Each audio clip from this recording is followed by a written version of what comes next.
Now it came to pass in the days of Ahaz, the son of Jotham, the son of Uzziah, king of Judah, that Rezin, king of Syria, and Pekah, the son of Remaliah, king of Israel, went up to Jerusalem to make war against it, but could not prevail against it.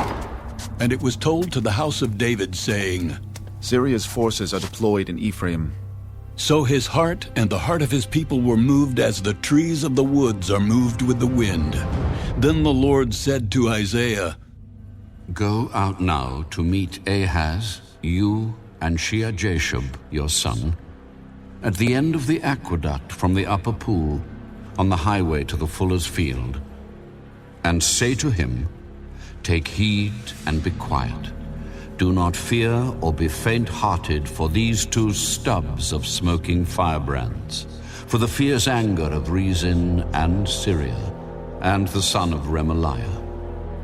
Because Syria, Ephraim, and the son of Remaliah have plotted evil against you, saying, Let us go up against Judah and trouble it, and let us make a gap in its wall for ourselves, and set a king over them, the son of Tabal.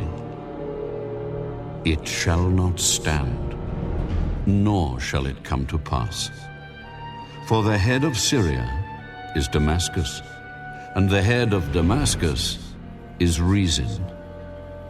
Within 65 years, Ephraim will be broken, so that it will not be a people. The head of Ephraim is Samaria, and the head of Samaria is Remaliah's son. If you will not believe, surely you shall not be established. Moreover, the Lord spoke again to Ahaz, Ask a sign for yourself from the Lord your God. Ask it either in the depth or in the height above.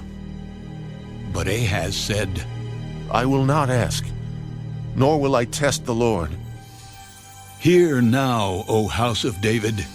Is it a small thing for you to weary men, but you will weary my God also? Therefore the Lord himself will give you a sign. Behold, the virgin shall conceive, and bear a son, and shall call his name Immanuel. Curds and honey he shall eat, that he may know to refuse the evil and choose the good. For before the child shall know to refuse the evil and choose the good, the land that you dread will be forsaken by both her kings. The Lord will bring the king of Assyria upon you, and your people, and your father's house, days that have not come since the day that Ephraim departed from Judah. And it shall come to pass in that day that the Lord will whistle for the fly that is in the farthest part of the rivers of Egypt, and for the bee that is in the land of Assyria. They will come, and all of them will rest in the desolate valleys and in the clefts of the rocks, and on all thorns and in all pastures.